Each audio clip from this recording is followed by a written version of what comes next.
said his mentality is when you're going against one of these teams, you should attack the team's strengths rather than the team's weaknesses. So he's looking at attacking the stars of the team so that they can't carry the game by themselves. However, when you look at Curse, all of the lanes, none of them really stand out as huge stars that are going to solo carry this game. Okay. They're all very strong and sort of standard play.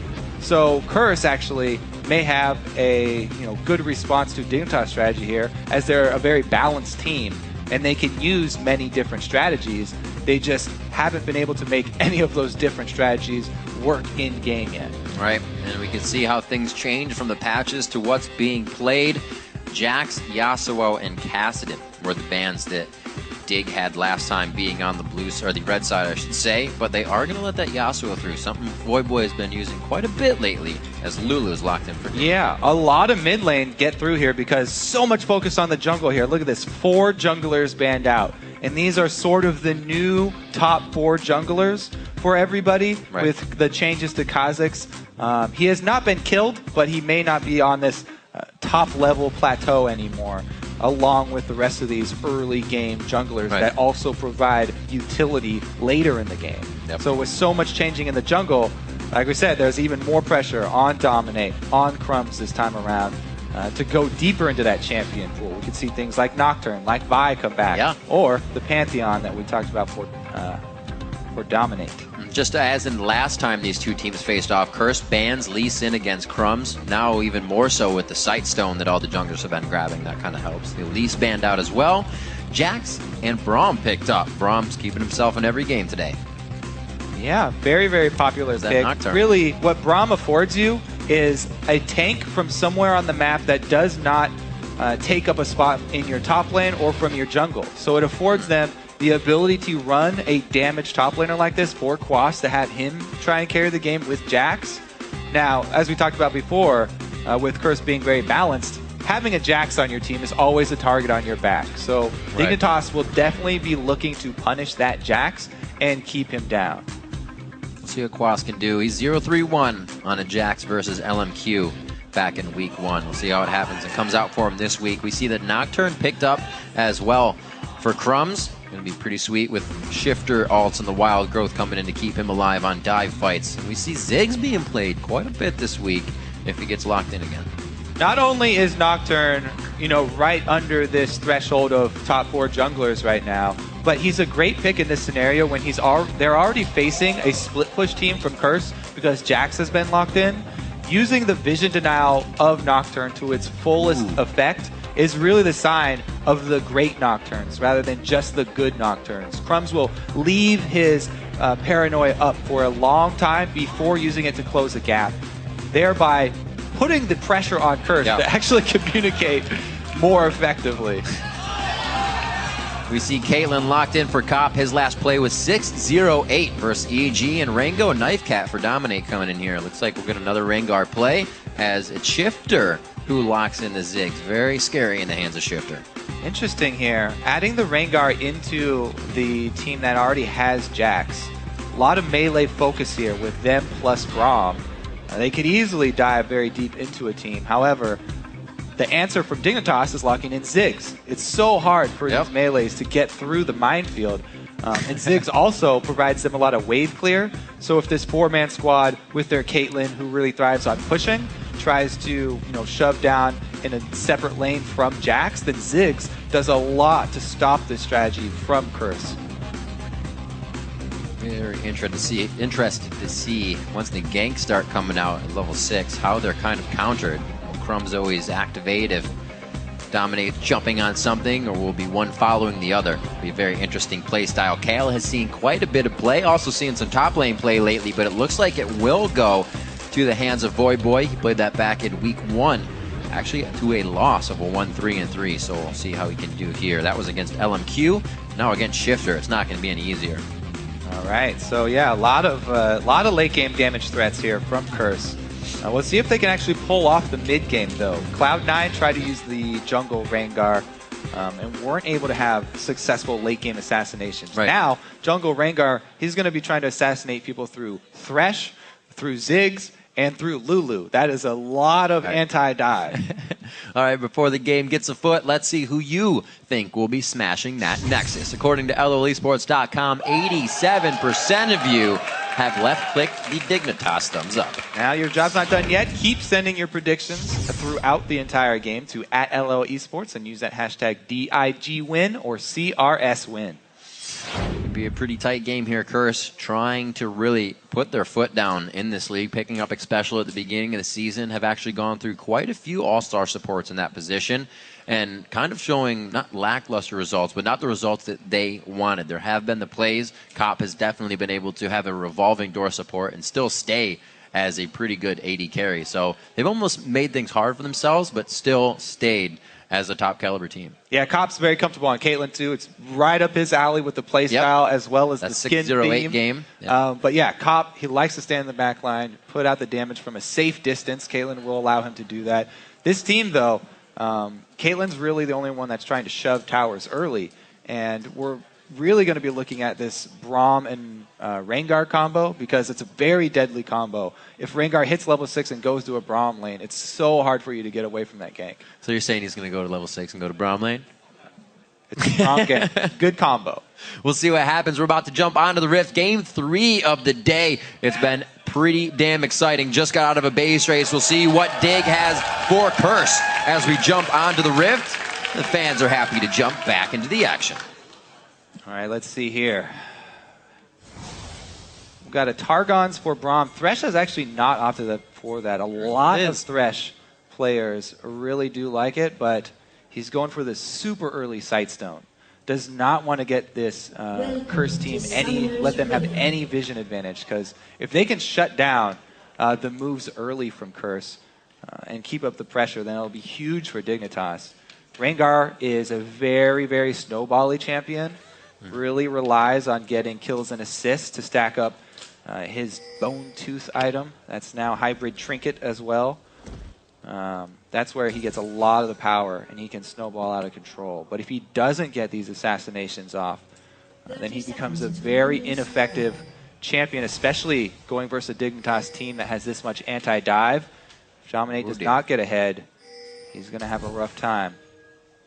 Curse going quite strong on this invade, as will be Dig most likely doing the same thing on the other side. Slowly but surely, we'll get the late wards, or deep wards placed, I should say. And they're going to go back for safety.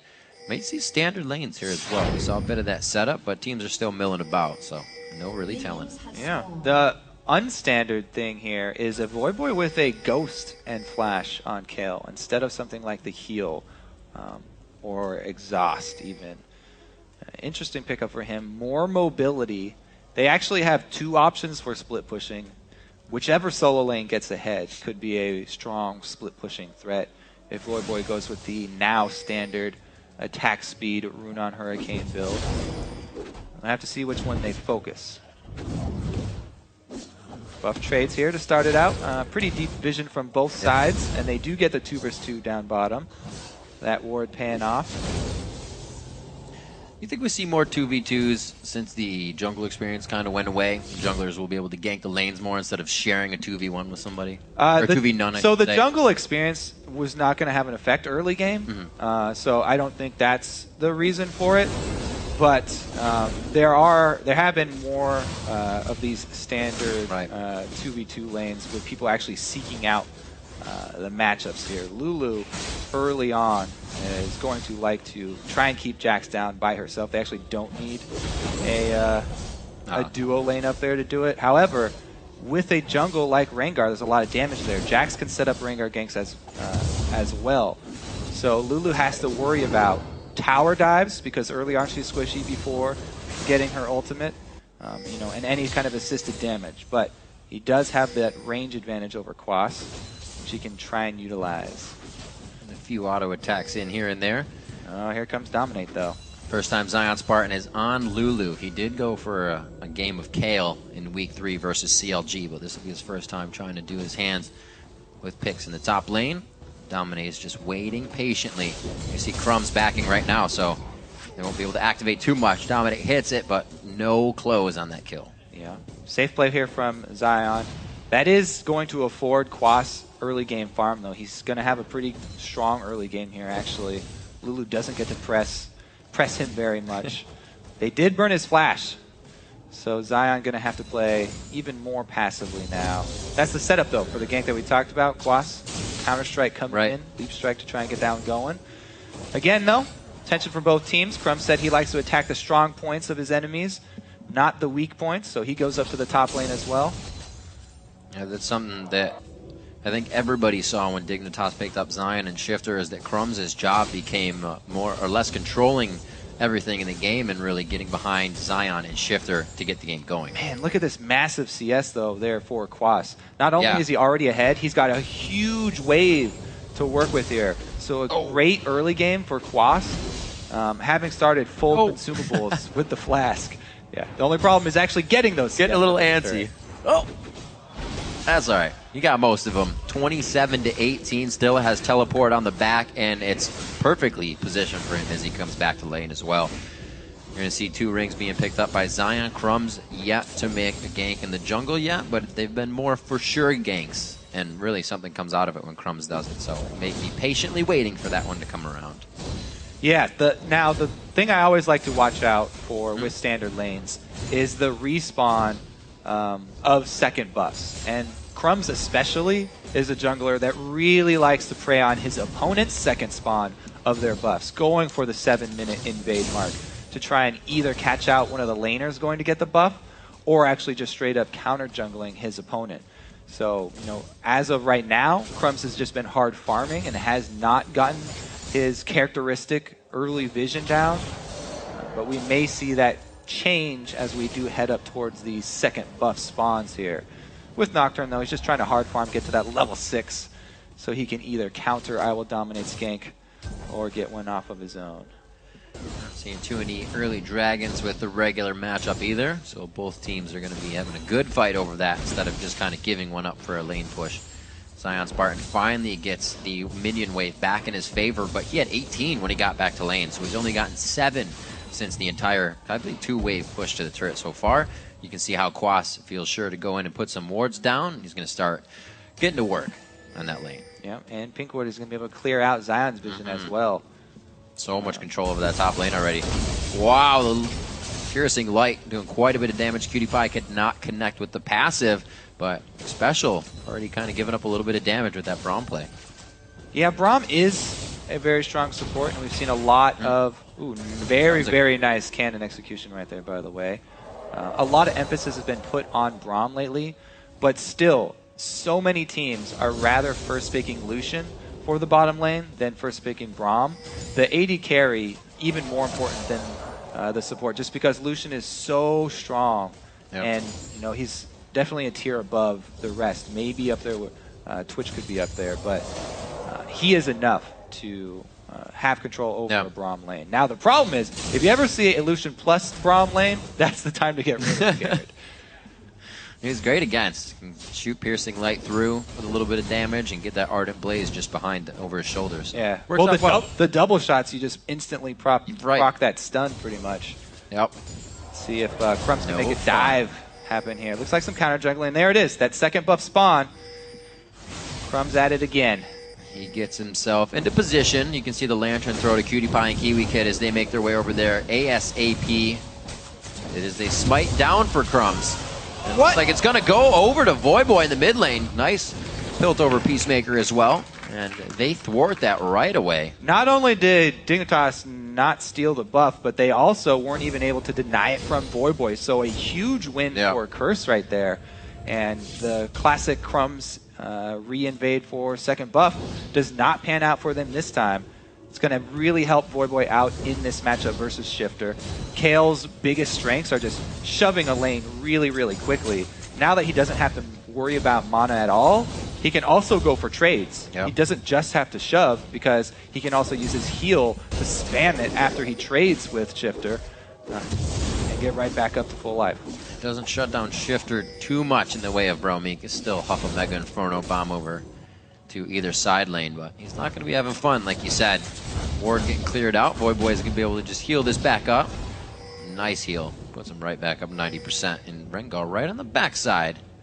Yeah, still level 6 Rengar here. Now this is really the very important choice for Curse. Curse have so many options for getting snowballing going for their team. They want to get a Kale going early, but they also want Jaxbed, and then he's got the option of the very strong Braum lane gank. So really, Curse's first gank with this level 6 Rengar is going to tell a lot about where they actually want to play off in this game.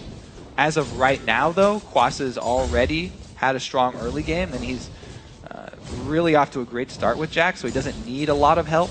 He's actually even gone with the burst damage of an early Sheen. So just the kill pressure of Quas by himself up there on Zion kind of makes Zion play more passive and keep on just trading farm with Quas here, which is exactly what Curse wants. And it seems like they're really putting a lot of consideration on that kill pressure, as you say. Voidboy maxing heal for himself, dominating Quas into tight fight positions, and with intervention, they're safe. All right, no wards for Zion. He's pushed up in the lane. Level 6 dominate. This is really, really good for Curse if he can pull it off. But look at Crumbs. He's got this jungler sense, even with no wards, heading up top as well. He's looking for the counter gank here, Crumbs. He knows that Zion is a really juicy target for Isle Dominate, and they go for the dive. They go for the hit. He is not going to be on the outside. No, he throws down the ult, goes right for Zion. He throws down the wild growth. The turret shot comes in. The 1-for-1. Who's got the fight, though? Red buff to red buff, but it looks like he's going to back off of that Nocturne damage. Yeah, very, very close trade right there. Dominate answers with the ultimate of his own. Risky tower dive for Dignitas, but they do deny a lot of minions from Quas with that big wave. So let's take a look here. There's a bunch of ranged minions. They're going to deny him. Dive in. They get the early damage. The fear barely goes off there. Zion gets one knockup. Doesn't quite get Quas, but it doesn't matter because Crumbs does have a red buff as well. Right. Pretty even trade there. It's just the wave lost for Quas. The first bloods are really putting people on the edge. We saw last game, it was pretty much just Helios' death for first blood. These teams want that first gold. The edge in the lane means so much. Kiwi Kid pretty aggressive here against Xpecial as they try to get a little bit of HP coverage in the lane. Yeah, both 80 carries with the early BF swords, so they're fairly even on trading right now. Cop really looking to get that headshot off, but doesn't quite. Now, the important thing to note about the top lane trade there is that both kills went to the junglers. And in this case, both junglers are melee carries who really want to get going early in snowballing. As I said, especially Rengar, getting those bone tooth stacks, extremely important for him. So now we're going to see who can actually play the melee carry jungler better. Dominate and Crumbs off to a very even start. Back and forth in the top lane. Looks like we could get another gank up there as well, but Xpecial, he gets the terror down. He's going to be feared out. Throws his ult down for Braum. And Cop, he is going to be safe just on the edge as it burns away the Duskbringer. Not enough to clean it up with the Lizard Elder. They just got a whole lot of bottom lane pressure. Oh, what a guess! Oh, my word! Cop squeezes tight and he stays alive. Health pot ticking for him. Now, what I was going to say, though, they have complete control of the bottom lane because it was a successful gank, even though they don't come out with a kill. It's a really good trade for them. So much damage put down to the duo lane that they are rewarded with that dragon. And Crumbs with the quicker move rather than dominate. Going for the next gank after the top lane fight much quicker. And he, taking that initiative really affords Dignitas that extra objective right now. Great play coming in from Zion Spartan, knowing he can just aggress very hard. A little short on the damage, but he is pushing Quas out of lane, and it's exactly what he needed. 19 CS down. It's been a little shaky. All right, blue buff number 3 started up for Curse there too. Gonna try and give it over to Boy. No one saw that. Tooth. Didn't miss any. 1-to-1 only in kills.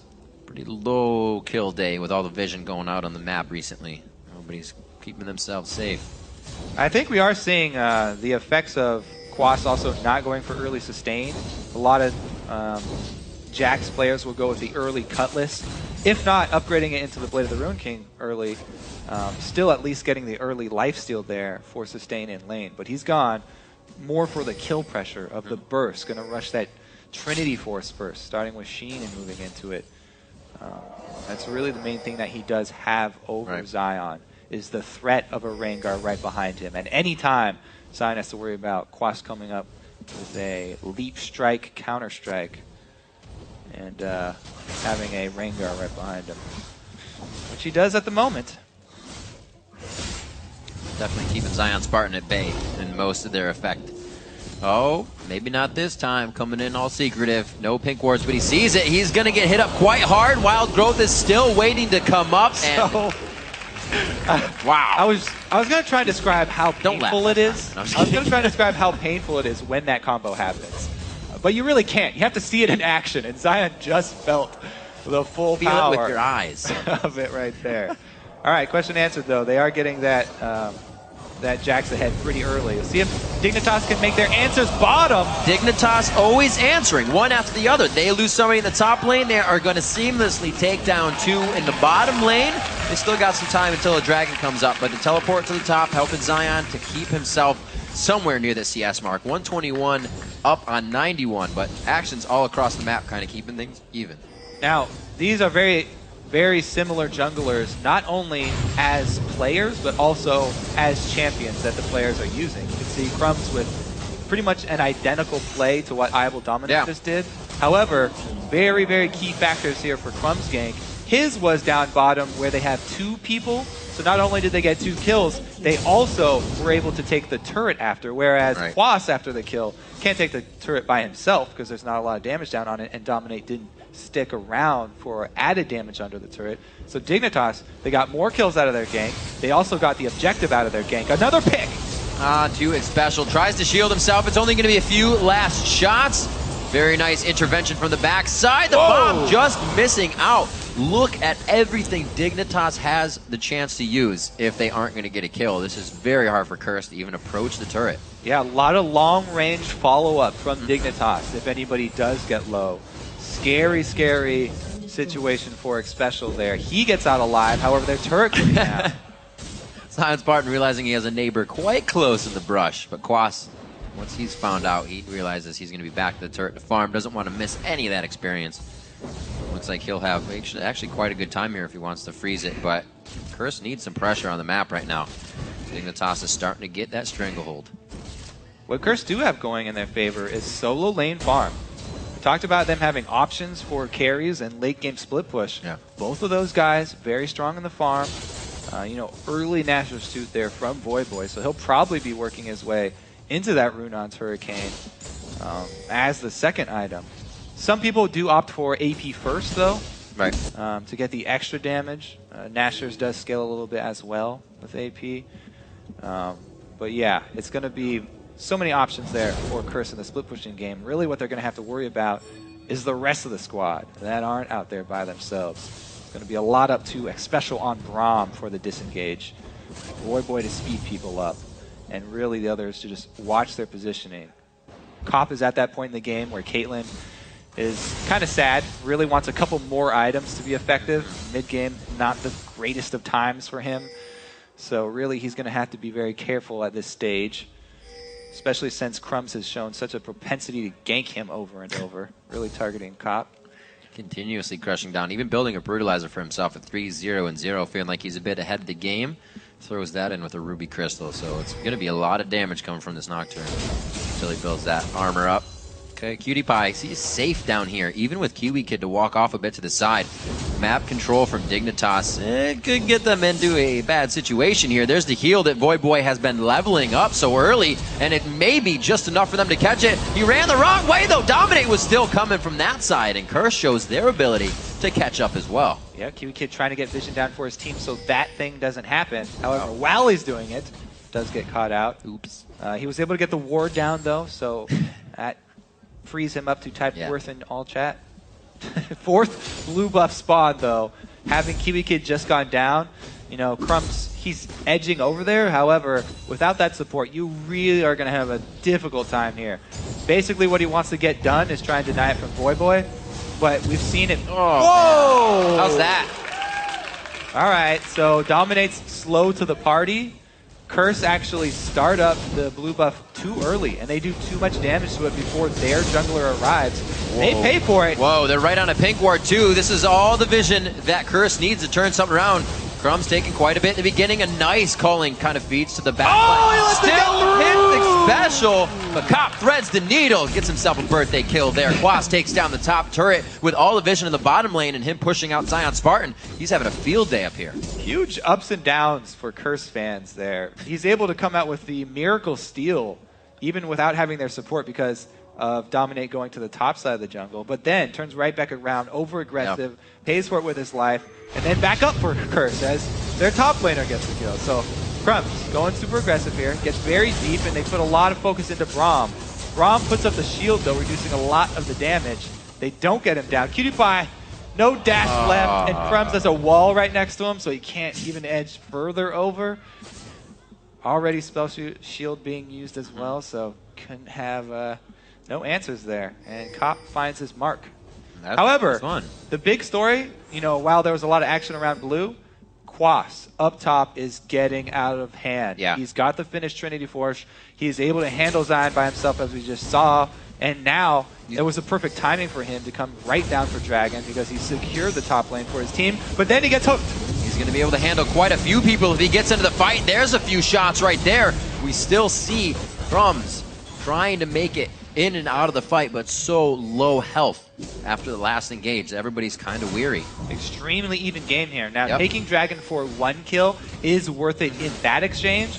However, what you have to watch is what Curse will do with the extra man advantage on the field. They need to press something. They're going towards mid right now and leaving their strong Jax as split push bottom. They do get the turret in answer, so Curse again able to come out with a pretty big exchange there for themselves. Very, very close game here. Absolutely. Both junglers ferociously feeding themselves through this one. Dominate finally getting the first 3 stacks on himself, so he gets that bit of movement speed and pushing out of combat. Always helps stack up the Bone Tooth. Crumbs playing quite a good Nocturne, but we see him finish the Youmu's now, and how fast he went down in that last fight, kind of prioritizing all this damage. We'll see if he changes that build up now that he has that damage. Yeah, I kind of like the route that Crumbs went, where he went with flat armor penetration early with the Ghost Blade. And it adds a lot of burst damage too, because when he jumps in, he can activate that, and it gives you a huge power spike for the duration. Since he's squishy, probably not going to be alive that long anyway. It'll be a really big benefit for him. Output. However, Dominate has gone the opposite route. He went with percentage-based armor penetration here, and there's no armor really built on Dignitas yet. So really the flat penetration better early, and it's going to provide Crumbs a bit more threat when he does dive in. Now later, Dominate will already have that last whisper, but we'll see what he builds next, because both of these guys, as I said, on junglers extremely similar. Going to be looking for those melee range, the melee assassins. Yeah, it does actually look like Boy will prioritize that ability power. As we said, he leveled that heal up, making sure everybody stays safe with the 2 killers of Quas and Dominate on the team. Already had a good intervention to keep Big Special alive, so the fingers are warmed up for both teams right now. They've made some tight plays, and the aggression is definitely on. 4-0 and 0 for Dominate. Quas too deep. This could be bad for him. He has a ward to jump to over the wall. Nice break on the Terror Thread. He's going to be getting out safe. Cause a little great stretch. Escape there for Quas. Not even having to blow any summoner spell.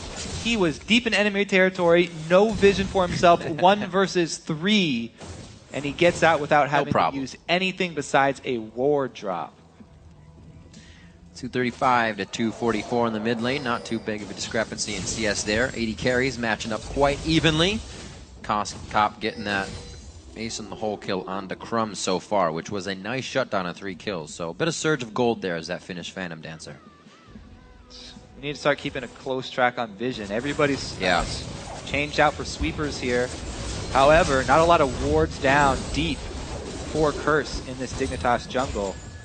That's really going to hurt their ability to split push, as well as their ability for Dominate to pick people off with his ultimate. They really are going to try and outposition Dignitas. Both of these teams very similar in styles, looking for those very quick kills in transition. Well, Curse has done a very good job this game of not getting themselves into trouble after they do get ahead. Usually they'll get themselves into wanting too much, and then they crumble under that pressure of pushing themselves, even for just a blue buff after taking a dragon. Luckily, Dragon's on their side of the blue buff this time. They're safe. 23 minutes on to this. 3 turrets down on each side. That's the outer 3. So the second tiers still stand. and it still provide a diving turret for both teams. So interesting here, as you know, Curse have that little bit of split push advantage, but Dignitas have the wave clear, really working for them with Shifter and Zion on those two AP players, both with AP builds. Each of them has great wave clear to sort of counteract this Curse situation where they've got Kale as well as Jax. Really going to be all about these junglers. Who gets the pick and who can actually get that kill early? Because both of them are very much all in, and both of them are going to have to deal with defensive ults, either coming from Kale or coming from Lulu, to try and defend their targets. Well, definitely seems like Dignitas is switching things up coming into this season. Two coaches on their side. It's been back and forth. Again, Kiwi Kid going for the blind ward. Uh-oh. I don't think the coach had that in mind. Good shield coming out. Also getting himself a bit of that summoner heal coming over from PewDiePie. He is throwing himself a Hail Mary right now, but it's not going to work or keep him alive long enough. 40 seconds on the clock there. Dignitas finds the move they want, pressuring Curse into a bad spot. Kiwi Kid with the face check bait there. Now Dignitas have a bit better anti-dive, and they're able to keep Kiwi Kid alive. Boy got himself in a really bad spot, and it does cost them inhibitor. Oh, the Kiwi Kid Satan special! Oh, he got himself killed as well! Oh, throws himself in the flame. It's a little too hot for the toes. Goes down quickly. A 3K gold lead in a matter of seconds as Dignitas opens up the map through the middle. You might say that's unexpected, and with how quick it turned around from how slow it was going, but that's what happens when everybody in the game is building damage. Everybody is building damage here. There's so much damage on the field. If someone gets caught out of position for a second, they're dead. Bomb. And even if it's Braum jumping in there with the shield, Dominate doesn't want to take any piece of that culling, and a special goes down. He's like, no thank you. 4 seconds on Dragon. That can be grabbed right after this dance is done. Baron goes down. They're actually quite low. They need to be careful here. But I don't think Curse is going to try to stretch themselves thin either. Dignitas making a big move. 25 minutes in. Question now is, do they get the answered Dragon? If they don't get that consolation prize of the counter to Baron, the Dragon experience and gold that they desperately need, then they're going to be really far behind. They do go for it here, since Dignitas were a bit slow in their recalls. So at least there's that for Curse, and they will stay competitive. Now, as one-sided as that looked for Dignitas, it was really all about positioning, and Curse can easily still come back in this game. It's not out of reach for them just because they got a very commanding teamfight win, and because they already got that inhibitor. Yes, it's a great lead, but Curse still definitely have the damage to make a comeback. If they can catch somebody out of position and actually complete a kill on it, and not have someone walk into the rest of the team, then they can easily turn the tables around. Still good farm in that top and mid lane. Solo lane's really holding strong. 241 to 178. Dominate gave Quas a really good helping hand in the top lane, and Quas is somebody who can kind of carry that by himself. We've seen them then matching up after the few ganks for Quas to come out on top. Holy, as he finishes his Blade of the Rune King now. The AP Rabadon's his final. She finished up by Boy. May see more attack speed come in after that portion. But it's all up to really how much they can stop this Dignitas push now to the top lane. Yeah, really. The test is now for the Curse wave clear. Curse's wave clear is a bit more dangerous They're pretty spread than out, that of Dignitas. They're they have to ready. rely on Caitlyn and Kale, who can clear waves very quickly. Well, they don't want to defend this turret. They're trying to defend inhibitor once, but they can clear waves very quickly. However, they do have to get fairly close in range. So it's a bit more scary for someone like Boy to be up there trying to clear this wave off. They're going to try and buy as much time as possible, but they aren't even comfortable defending 4 vs 5 and having Quas split push. They immediately call him back to base and try and set up that line of traps. And this is quite big as well. We talked about a bit of the armor pen for Crumbs, but the last Whisper finished up for I'm a Cutie Pie. No armor to be seen on the side of Curse just yet. It's going to be quite hard for them to really take any of these shots. Yeah, everybody building damage, as we said. There's a little bit of defense now coming in. Some Zanyas in the making. Yeah. For Zion there. He'll be looking to stay alive longer so that he can use his ulti on someone else and then rely on the item. However, This turret's taking a beating here, and Crumbs is actually trying to split push mid, which is very smart since he can use his ulti as a gap closer. Right. We'll see how long he's able to keep it up, though, and deny vision as well. Special's trying to get Lockets of the Iron Solari finished, as well as facing the mountain, so he can throw out a little bit more help for the team. Quas doing what he can to stop these super minions that are now flooding into the base. This is going to be what they take, probably an inhibitor after it as well. Bottom lane is not pushed up for Dig, so this is what they have their eyes on, to stranglehold Curse here and open up the map even more. Throw down the ultimate to deny vision. Do they really even want anything? It's just going to be for the scare. Dig flexes their muscles at the inhibitor turret and gets the inhibitor out of it. What a beautiful combo there from Dig. They make it look so easy. Crumbs pops his vision denial, and Kiwi Kid walks right up, gets a hook right outside of that Fog of War, lands it easily onto Voyboy, killing the key component to Curse here, and DIGNITAS just make it look so easy. They're walking themselves in, taking a bit of damage from the outside, but it looks like they can mitigate this just enough. Dominate throws the ult on, they know he's up, they know he's alive, but like you said, that key component with the intervention, the heals, Voyboy is down. And Curse has to rethink everything as they assess this fight. The grab again from Kiwi Kid just on the outside as they pepper the turret with more shots. The second Nexus turret goes down. Quas almost goes for broke as he does not dive into the fight. The rest of the team was going to the fountain. They push him out of base, but Curse, they're on their last breath here. This is the second game in a row where we're seeing a Jax who actually got off to a good start. A Jax who's actually powerful, and the team's not able to even utilize him as a split pusher because the rest of their team, their 4-man squad, cannot hold. You can't just have one person be extremely strong and be the split pusher. The rest of the team has to be able to deal with the Dignitas force and the Dignitas shove, the dive. The wave clear just is not there for Curse. They're not able to support this very strong Jax, who's got almost 100 CS lead over his opponent. Right. You know, and people don't want to fight him 1 versus 1, but they don't have to. Dignitas do not have to opt into that situation. They're going to take the fight that is more advantageous to their team comp. And we just saw Quas wanting to jump into that fight. That would have been a 4-person Counter-Strike inside the base, but Curse just kind of on the back foot. Yeah, as we looked at in Champ Select, this is a hard team to dive on. Lulu, ulti, Zig, Thresh, and even with all those, there's so much damage on Curse that we've seen them take, you know, huge chunks out of like Kiwi Kid when he's face checking, but still very, very dangerous for Curse melee carries to get in there. Now they're down 2 inhibitors, so it's very easy to dig, for Dig to swing across the map. Man, especially the last side. And it gets so much scarier. Just look at that gold increase. The up and the down, and then just the up.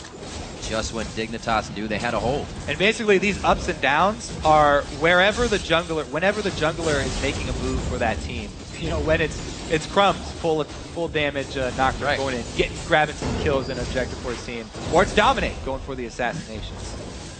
Crumbs causing a little chaos on the left side just to draw attention, but that attention means that Cutie Pie gets shots on the turret. They're just causing chaos around the map, and it's enough to get the shots they need to move that much closer to the W on this game. 32 minutes on the clock has just ticked as the final inhibitor turret falls. Eyes on the inhibitor without any contest here. Dominate, he gets pulled right into the box. The intervention is on. That's the perfect way they wanted it, but they wanted it on their terms, and that's not how it's going to happen this time. Dignitas starts to clean up.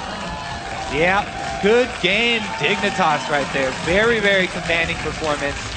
With everybody building damage, it's all about positioning and split-second crowd control. Really, really well played, well executed from Dignitas there. And Team Curse, when you're running with Kale as your defense, it's all about timing. You have to get one of those intervention ultis to block a lot of initial damage. We weren't able to make it happen there. 32 minutes on the game, 10-5 and a 10,000 gold lead as Dig takes down Curse. Fantastically played game.